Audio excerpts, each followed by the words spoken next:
ಎಲ್ರಿಗೂ ನಮಸ್ಕಾರ. D K ಶಿವಕುಮಾರಿಂದ ಕರ್ನಾಟಕದ ರೈತರಿಗೆ ಆ್ಯಂಡ್ ಯಾರ್ಯಾರು ಕೃಷಿ ಸಾಲವನ್ನು ಮಾಡಿದ್ದೀರಾ ಅಂಥವರಿಗೆ ಭರ್ಜರಿ ಗುಡ್ ನ್ಯೂಸ್. ಯಾಕಂದರೆ ಮನ್ನಾ ಆಗುತ್ತೆ ಸಾಲ. ಹೌದು, ಇಲ್ಲಿ ಸಾಲ ಮನ್ನಾ ಆಗುತ್ತೆ. ಯಾರಿಗೆ ಸಾಲ ಮನ್ನಾ ಆಗುತ್ತೆ ಅನ್ನುವಂಥದ್ದನ್ನು ಈ ಒಂದು ವಿಡಿಯೋದಲ್ಲಿ ಕೊನೆವರೆಗೂ ತಿಳಿಸ್ಕೊಡ್ತೀನಿ. ನಾನು ವಿಡಿಯೋವನ್ನು ಕೊನೆವರೆಗೂ ನೋಡಿ. ಇಲ್ಲಿ ಒಂದಿಷ್ಟು ಜನ ಕೇಳ್ತೀರಿ, ಈಗ ಎಲ್ಲಿ ಸಾಲ ಮನ್ನಾ ಸರ್, ನಮಗೆ ಸಾಲ ಮನ್ನಾ ಆಗಲ್ಲ, ಎಂಥದ್ದು ಇಲ್ಲ, ಇಲ್ಲಿ ನಮಗೆ ನಯ ಪೈಸೆ ಕೂಡ ಹಣ ಬರ್ತಾಯಿಲ್ಲ, ನೀವು ಹೇಳ್ತೀರಾ ಸಾಲ ಮನ್ನಾ ಆಗುತ್ತಂತ. ಕೇಳಿಸ್ಕೊಳ್ಳಿ, ಮಿಸ್ ಮಾಡಲಿಕ್ಕೆ ಹೋಗಬೇಡಿ ವಿಡಿಯೋವನ್ನು. ಸಾಲ ಮನ್ನಾ ಆಗುತ್ತೆ, ಹೇಗಾಗುತ್ತೆ ಪ್ರತಿಯೊಂದನ್ನು ಕೂಡ ನಾನು ನಿಮಗೆ ಎಕ್ಸ್ಪ್ಲೈನ್ ಮಾಡ್ತೀನಿ. ಕೊನೆವರೆಗೂ ವಿಡಿಯೋವನ್ನು ನೋಡಿ ಅಂತ ನಾನು ಅದಕ್ಕೆ ಹೇಳಿರುವಂಥದ್ದು. ಹಾಗಾಗಿ ಬನ್ನಿ, ಹಾಗಾದರೆ ಇವತ್ತೊಂದು ವಿಡಿಯೋವನ್ನು ಶುರು ಮಾಡೋಣ. ಯಾರಿಗೆ ಸಾಲ ಮನ್ನಾ ಆಗುತ್ತೆ, ಯಾವಾಗ ಆಗುತ್ತೆ ಸರ್ ಸಾಲ ಮನ್ನಾ ಅನ್ನುವಂಥದ್ದು ಕೇಳ್ತೀರಾ. ಎಸ್, ಹೌದು. ಇಲ್ಲಿ ಡಿ ಕೆ ಶಿವಕುಮಾರ್ ಅವರು ಹೊಸ ಸಿ ಎಮ್ ಆದಮೇಲೆ, ಅಂತಂದರೆ ನೂತನ ಸಿ ಎಮ್ ಆದಮೇಲೆ ಅವರು ಹೇಳಿರುವಂಥ ಒಂದು ಸ್ಟೇಟ್ಮೆಂಟ್ ಆ್ಯಂಡ್ ಕೊಟ್ಟಿರುವಂಥ ಒಂದು ಸ್ಟೇಟ್ಮೆಂಟ್ ಏನಪ್ಪ ಅಂತಂದರೆ ಜಸ್ಟ್ ಇಷ್ಟೇ: ಯಾರೆಲ್ಲ ಸಾಲ ಮನ್ನಾವನ್ನು ಮಾಡಿರ್ತೀರ ಅಂಥವ್ರಿಗೆ ಸಾಲ ಮನ್ನಾ ಆಗುವಂಥ ಚಾನ್ಸಸ್ ಇದ್ದೇ ಇರುತ್ತೆ. ಆ್ಯಂಡ್ ಯಾರ್ಯಾರಿಗೆ ಇಲ್ಲಿ ಅಂದರೆ ಈಗ ಯಾವ ಯಾವ ಸೆಕ್ಟರ್ಗಳಿಗೆ ಸಾಲ ಮನ್ನಾ ಆಗುತ್ತೆ, ಅಂದರೆ ಯಾರ್ಯಾರಿಗೆಲ್ಲ ಸಾಲ ಮನ್ನಾ ಆಗುತ್ತೆ ಅದನ್ನು ನಾನು ನಿಮ್ಗೆ ಹೇಳ್ತಾ ಹೋಗ್ತೀನಿ, ಕೇಳಿಸ್ಕೊಳ್ಳಿ. ಫಸ್ಟ್ ಬಂದುಬಿಟ್ಟು ಇಲ್ಲಿ ಎಲ್ರಿಗೂ ಹೇಳ್ತಾ ಇದ್ದೀನಿ, ಕೇಳಿಸ್ಕೊಳ್ಳಿ. ಸಾಲ ಮನ್ನಾ ಇವರಿಗಂತಲ್ಲ, ಪ್ರತಿಯೊಬ್ಬರಿಗೂ ಆಗುತ್ತೆ. ಹಾಗಾದರೆ ಯಾರಿಗೆಲ್ಲ ಸಾಲ ಮನ್ನಾ ಆಗುತ್ತೆ ಇದನ್ನು ಹೇಳ್ತೀನಿ, ಕೇಳಿಸ್ಕೊಳ್ಳಿ. ಫಸ್ಟ್ ಬಂದುಬಿಟ್ಟು ಸಾಲ ಮನ್ನಾ ಆಗುವಂಥದ್ದು ರೈತರಿಗೆ. ಹೇಗೆ ರೈತರಿಗೆ ಸಾಲ ಮನ್ನಾ ಆಗುತ್ತೆ ಅನ್ನುವಂಥದ್ದನ್ನು ಒಂದಿಷ್ಟು ಜನ ಕೇಳ್ತೀರ. ಈಗ ನಂಗೆ ಗೊತ್ತಿದೆ, ಯಾಕಂತಂದರೆ ಎಲ್ಲಿ ಸರ್ ಸಾಲ ಮನ್ನಾ ಎಲ್ಲಿ ಹೆಂಗಾಗುತ್ತೆ, ಅಲ್ಲ ಈಗ ಸಾಲ ಮನ್ನಾ ಅಂತ ಒಂದು ಇದಿಲ್ಲ, ಏನಿಲ್ಲ, ಅವ್ರು ಏನು ಹೇಳಿಲ್ಲ, ಸಾಲ ಮನ್ನಾ ಆಗುತ್ತೆ ಅಂತ ನಿಮ್ಗೆ ಹೆಂಗೆ ಗೊತ್ತು, ಅಥವಾ ನೀವಿಲ್ಲಿ ಹೆಂಗೆ ಇದನ್ನು ಹೇಳ್ತಾ ಇದ್ದೀರ ಸಾಲ ಮನ್ನಾ ಆಗುತ್ತೆ ಅನ್ನುವಂಥದ್ದು. ಹೌದು, ಕೇಳಿಸ್ಕೊಳ್ಳಿ, ನಾನು ಹೇಳ್ತೀನಿ, ಕೇಳಿಸ್ಕೊಳ್ಳಿ. ಹೆಂಗಂತಂದರೆ ಸಾಲ ಮನ್ನಾ ಆಗುವಂಥದ್ದು ಈಗ ಖಚಿತ ಆಗಿರುವಂಥದ್ದು. ಯಾಕಂತಂದರೆ ತುಂಬ ಜನ ರೈತರು ಎಷ್ಟೋ ಕಷ್ಟಪಟ್ಟು ಒಂದಿಷ್ಟು ಸಾಲ ಮಾಡಿರ್ತಾರೆ. ಅದು ಸಾಲ ಮಾಡಿರುವಂಥದ್ದು ಕಷ್ಟಕ್ಕೋಸ್ಕರನೇ, ಹೌದಲ್ವ ಹೇಳಿ, ಯಾರು ಸುಮ್ಮನೆ ಸಾಲ ಮಾಡಲ್ಲ. ಆದರೆ ಇಲ್ಲಿ ಸಾಲ ಮನ್ನಾ ಆಗುವಂಥದ್ದು ಯಾಕಂತಂದರೆ ಒಂದೇ ವಿಚಾರ ಏನಪ್ಪ ಅಂತಂದರೆ, ಇಲ್ಲಿ ಸರ್ಕಾರ ಎಲ್ರಿಗೂ ಸಾಲ ಮನ್ನಾವನ್ನು ಇಲ್ಲಿ ಮಾಡಲಿಕ್ಕೆ ಆ್ಯಂಡ್ ಹೆಲ್ಪ್ ಮಾಡ್ತಾಯಿದೆ. ಆ್ಯಂಡ್ ಸಾಲ ಮನ್ನಾ ಆದರೆ ತುಂಬ ಜನ ರೈತರ ಬಾಳಲ್ಲಿ ಬೆಳಕು ಬಂದಂಗೆ ಆಗುತ್ತೆ ಅಲ್ವಾ. ಹಾಗಾಗಿ ಸಾಲ ಮನ್ನಾ ಯಾವಾಗ ಆಗುತ್ತೆ, ಈಗ ಯಾರಿಗೆ ಸಾಲ ಮನ್ನಾ ಆಗುತ್ತೆ ಆ್ಯಂಡ್ ಸಾಲ ಮನ್ನಾ ಈಗ ಹಣ ಜಮೆ ಆಗುತ್ತೋ ಆಗೋದಿಲ್ವೋ, ಮತ್ತು ಇನ್ನೊಂದು ವಿಚಾರ, ಸಾಲ ಮನ್ನಾ ಆಗುವಂಥದ್ದು 100% ಹೌದಾ ಅನ್ನುವಂಥದ್ದು ಒಂದಿಷ್ಟು ಜನ ಕೇಳ್ತೀರ. ನಾನೆಲ್ರಿಗೂ ಹೇಳುವಂಥದ್ದಿಷ್ಟೇ, ಸಾಲ ಮನ್ನಾ 100% ಆಗುತ್ತೆ.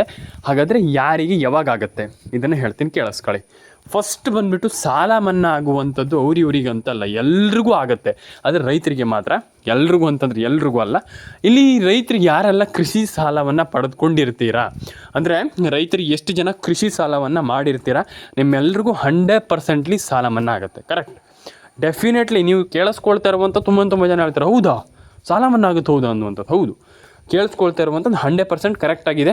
ಸಾಲ ಮನ್ನಾ ಯಾರಿಗಾಗುತ್ತೆ ಅಂತಲೂ ಕೂಡ ನಾನು ಹೇಳ್ತೀನಿ, ತಲೆ ಕೆಡಿಸ್ಕೊಳ್ಳಿಕ್ಕೆ ಹೋಗಬೇಡಿ ಜಾಸ್ತಿ. ಇಲ್ಲಿ ಸಾಲ ಮನ್ನಾ ಯಾರಿಗೆ ಯಾವಾಗ ಆಗುತ್ತೆ ಅನ್ನುವಂಥದ್ದನ್ನು ನಾನು ಹೇಳ್ತೀನಿ, ಕೇಳಿಸ್ಕೊಳ್ಳಿ. ಅರೌಂಡ್ ಏನಿಲ್ಲ ಅಂತಂದರೂ ಕೂಡ ಇಲ್ಲಿ ನಿಮಗೆ 1 ತಿಂಗಳ ಒಳಗಡೆ ಆರಾಮ್ಸೆ ತುಂಬ ಜನರ ಸಾಲ ಮನ್ನಾ ಆಗುವಂಥ ಎಲ್ಲ ಚಾನ್ಸಸ್ ಕೂಡ ಇದೆ. ಇನ್ನೂ ಕೂಡ ಸಿ ಎಮ್ ಅವರು ಅಧಿಕೃತವಾಗಿ ಹೇಳಿಲ್ಲ. ಆ್ಯಂಡ್ ಅದ್ರ ಜೊತೆಗೇನೆ ಇನ್ನೊಂದು ವಿಚಾರ, ಯಾರಿಗೆಲ್ಲ ಸಾಲ ಮನ್ನಾ ಆಗಿಲ್ಲ ಅಂಥವ್ರು ತಲೆ ಕೆಡಿಸ್ಕೊಳ್ಳುವಂಥ ಅಗತ್ಯ ಇಲ್ಲ. ಆ್ಯಂಡ್ ಸಾಲ ಮನ್ನಾದ ಜೊತೆಗೇ ನಿಮ್ಮ ಬ್ಯಾಂಕ್ ಅಕೌಂಟಿಗೆ ಇಲ್ಲಿ ಐ ಥಿಂಕ್ ಹಣ ಹಾಕುವಂಥ ಎಲ್ಲ ಸಾಧ್ಯತೆಗಳಿರುವಂಥದ್ದು. ಯಾಕಂತಂದರೆ ಇಲ್ಲಿ ಸರ್ಕಾರ ಏನು ಇಲ್ಲಿ ಪ್ಲ್ಯಾನ್ ಮಾಡ್ತಾಯಿದೆಯಪ್ಪ ಅಂತಂದರೆ, ಎಲ್ರಿಗೂ ಸಾಲ ಮನ್ನಾ ಮಾಡಬೇಕು ಅಂದರೆ, ಈಗ ಹೊಸ ಸರ್ಕಾರ ಬಂದ ಮೇಲೆ ಅವರು ಡಿಸೈಡ್ ಮಾಡಿರುವಂಥದ್ದು, ಮೊದಲು ಮಾಡಿಲ್ಲ. ಆ್ಯಂಡ್ ಮೊದಲೇ ಅವ್ರಿಗೆ ಗೊತ್ತೂ ಇಲ್ಲ, ಅಂದರೆ ಈಗ ಯಾರೆಲ್ಲ ರೈತರಿದ್ದಾರೆ ಅವರಿಗೆ ಸಾಲ ಮನ್ನಾ ಮಾಡಬೇಕು ಅನ್ನುವಂಥದ್ದು, ಅಂದರೆ ಇದು ರೈತರಿಗೆ ಗೊತ್ತಿರಲಿಲ್ಲ. ಅವರಿಗೆ ಈಗ ಫಸ್ಟು ಏನು ಡಿ ಕೆ ಶಿವಕುಮಾರ್ ಅವರು ಸಿ ಎಮ್ ಆದಮೇಲೆ ಹೇಳಿರುವಂಥದ್ದು, ನಾವು ಖಂಡಿತವಾಗ್ಲೂ ಇಲ್ಲಿ ಸಾಲ ಮನ್ನಾವನ್ನು ಮಾಡಲಿಕ್ಕೆ ನಾವು ರೆಡಿ ಇದೆ. ಆ್ಯಂಡ್ ಸಾಲ ಮನ್ನಾ ಮಾಡ್ತೇವೆ ನಾವು ತುಂಬ ಜನರದ್ದು ಅನ್ನುವಂಥದ್ದು ಅದೊಂದು ಖುಷಿ ವಿಚಾರ. ಆ್ಯಂಡ್ ಸಾಲ ಮನ್ನಾ ಯಾರಿಗೆ ಈಗ ಹಣ ಜಮೆ ಆಗೇ ಬಿಡುತ್ತಾ, ಅಥವಾ ಸಾಲ ಮನ್ನಾ ಹೆಂಗೆ ಮಾಡ್ತಾರೆ ಅನ್ನುವಂಥದ್ದು ಒಂದಿಷ್ಟು ಜನರಿಗೆ ಕ್ಯೂರಿಯಾಸಿಟಿ ಇದ್ದೇ ಇರುತ್ತೆ. ನಾನು ಹೇಳ್ತೀನಿ, ಕೇಳಿಸ್ಕೊಳ್ಳಿ. ಸಾಲ ಮನ್ನಾ ಮಾಡುವಂಥದ್ದು ಜಸ್ಟ್ ಇಷ್ಟೇ, ಏನಪ್ಪ ಅಂತಂದರೆ ನಿಮ್ಮ ಸಾಲ ಮನ್ನಾವನ್ನು ಹೆಂಗೆ ಮಾಡ್ತಾರಪ್ಪ ಅಂತಂದರೆ, ಇದು ಸರ್ಕಾರದ ವತಿಯಿಂದ ಮಾಡುವಂಥ ಸಾಲ ಮನ್ನಾ ಅಲ್ವಾ. ಹಾಗಾಗಿ ಸಾಲ ಮನ್ನಾ ಮಾಡುವಂಥದ್ದು ಜಸ್ಟ್ ಏನು ದೊಡ್ಡ ವಿಚಾರ ಅಲ್ಲ. ಸಿಂಪಲಾಗಿ ಹೇಳ್ತೀನಿ, ಕೇಳಿಸ್ಕೊಳ್ಳಿ, ಜಾಸ್ತಿ ತಲೆ ಕೆಡಿಸ್ಕೊಳ್ಳಿಕ್ಕೆ ಹೋಗ್ಬಿಡಿ. ಸಾಲ ಮನ್ನಾ ಮಾಡುವಂಥದ್ದು ಹೆಂಗಪ್ಪ ಅಂತಂದರೆ ಎಲ್ರಿಗೂ ಗೊತ್ತಿದೆ ಇದು, ಆದರೆ ನಾನು ಮತ್ತೊಮ್ಮೆ ಹೇಳ್ತಾ ಇದ್ದೀನಿ. ಇಲ್ಲಿ ಏನು ರೈತರ ಒಂದು ಡೇಟಾ ಏನಿರುತ್ತೆ ಅದನ್ನೆಲ್ಲ ಕಲೆಕ್ಟ್ ಮಾಡ್ತಾರೆ. ಡೇಟಾ ಅಂತಂದರೆ ನಿಮ್ಮದು ಆಧಾರ್ ಕಾರ್ಡ್ ಆಗಿರ್ಬೋದು, ಎಕ್ಸೆಟ್ರಾ ಡಾಕ್ಯುಮೆಂಟ್ಸ್ ಎಲ್ಲ ಕಲೆಕ್ಟ್ ಮಾಡ್ತಾರೆ. ಅದನ್ನ ಕಲೆಕ್ಟ್ ಮಾಡಿಬಿಟ್ಟು ಚೆಕ್ ಮಾಡಿಬಿಟ್ಟು ಆಮೇಲೆ ನೋಡ್ತಾರೆ, ಏನಾದರೂ ಪ್ರಾಬ್ಲಮ್ ಇದ್ದರೆ ನೋಡ್ತಾರೆ.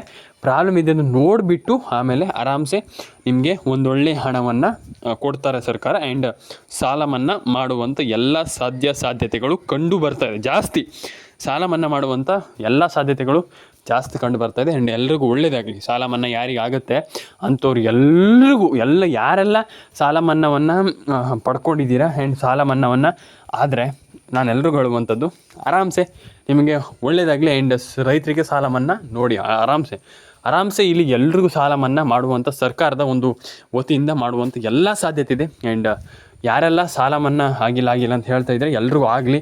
ಆ್ಯಂಡ್ ಸಾಲ ಮನ್ನಾ ಮತ್ತು ವೀಡಿಯೋವನ್ನು ಮಧ್ಯದಲ್ಲಿ ಸ್ಕಿಪ್ ಮಾಡಲಿಕ್ಕೆ ಹೋಗಬೇಡಿ, ಅರ್ಥ ಆಯ್ತಾ? ಹಾಗಾಗಿ ಸಾಲ ಮನ್ನಾ ಎಲ್ರಿಗೂ ಆಗಲಿ ಆ್ಯಂಡ್ ಎಲ್ಲರ ಕೊಂಡು ಹಣ ಜಮೆ ಆಗಲಿ ಅಂತ ನಾನು ಹೇಳಲಿಕ್ಕೆ ಇಷ್ಟಪಡ್ತೇನೆ.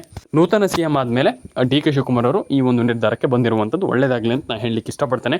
ಆ್ಯಂಡ್ ಒಳ್ಳೆಯದಾಗಲಿ ಅಷ್ಟು ನಾನು ಹೇಳಲಿಕ್ಕೆ ಇಷ್ಟಪಡ್ತೇನೆ. ಆ್ಯಂಡ್ ಎಲ್ಲರೂ ಕೂಡ ಒಳ್ಳೆಯದಾಗಲಿ.